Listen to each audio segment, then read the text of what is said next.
This is fitworkouts.com. Brand new workout, 5 new exercises. We start with something called ninja squats. I wish I could remember where I learned this move because I like to credit people when I get some new ideas. Unfortunately, I don't remember where I originally saw this exercise. It's called a ninja squat. You don't need any equipment. However, I'm going to use this because it gives me a guide. We're going to do a kick, so this helps me to make sure that I get my kick nice and high. I'm going to do a low squat, heels are down, chest is lifted. As you come up, you cross the body with the leg and do a kick there. Squat and a round kick there. Abs are pulled in nice and tight, torso is lifted. I don't want you sinking this way into your squat. You should be able to see yourself if you were in front of a mirror. So squat, kick. Squat, kick. Let's modify that. Get that out of the way.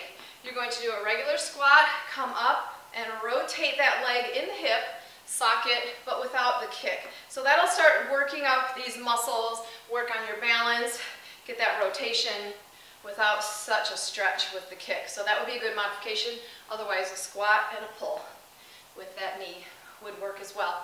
The second exercise is a push-up and a plank walk. I'm just going to use my mat. I'm going to lay it down here. We're going to do a single leg push-up. We're going to stack our feet and do a push-up, and then plank walk to one side 2 times. So I'm going to start here. I'm going to stack my feet. I'm going to do 1 push-up, exhale up, then 2, 1 side steps, stack the feet again, press up, 1, 2. If you would like to modify that, obviously you could drop to your knees and do the push-up on the end. You could even practice doing a knee push-up with 1 leg extended. Exhale. And then you can go into that plank walk. You could take out the plank walk altogether if that is too much to start with. You could take 1 step to the right instead of 2. Play around with it. Or basically, what I would recommend, if you can do it at all, is do it for 20 seconds, and when you get to that point where you're fatigued, then just take it out and alternate some push-ups. Take a breather when you need it. Exercise 3, you're going to need sliders. I'm going to use my paper plates again, real fancy.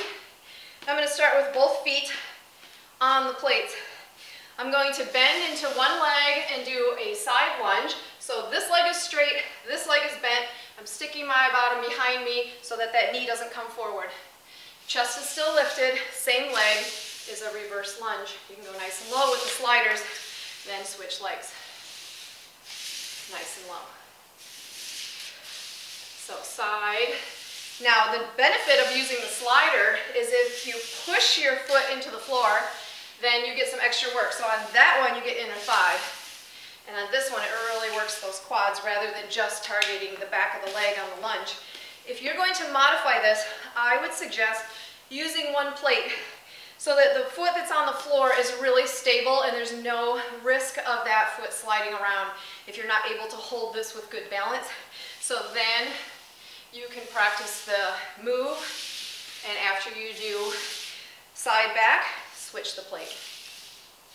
Now if the side lunge is too much, because sometimes that's a tough angle and that takes a lot of strength in this leg, then just step out into a side squat, pull it back in, reverse lunge. That would be another variation, and then just switch real quick. Side squat, pull it in, reverse lunge. We are going to do some jumping jacks. We're going to make them a little harder with some light weights. My cute little 3-pound dumbbells. These come in really handy when you just need a little bit of extra intensity, but nothing too terrible. I'm going to hold them here. Elbows are wide. I should barely see my arms in my peripheral vision. So they're nice and open. That'll get some upper back. Jumping jack in this position. Exhale, exhale. So if you want to take that down a notch, you can keep the overhead press. Kind of depends on what you want to work. You can do regular jumping jacks and drop the weight. If you want to work your shoulders a little extra, I would recommend this. And again, do what you can. Do 4 regular jacks and then 4 modified jacks. Play around with it. And you'll find as you get stronger then that you can do more of the regular ones and you have to do fewer modified. That's the beauty of it. The last exercise is for your abs.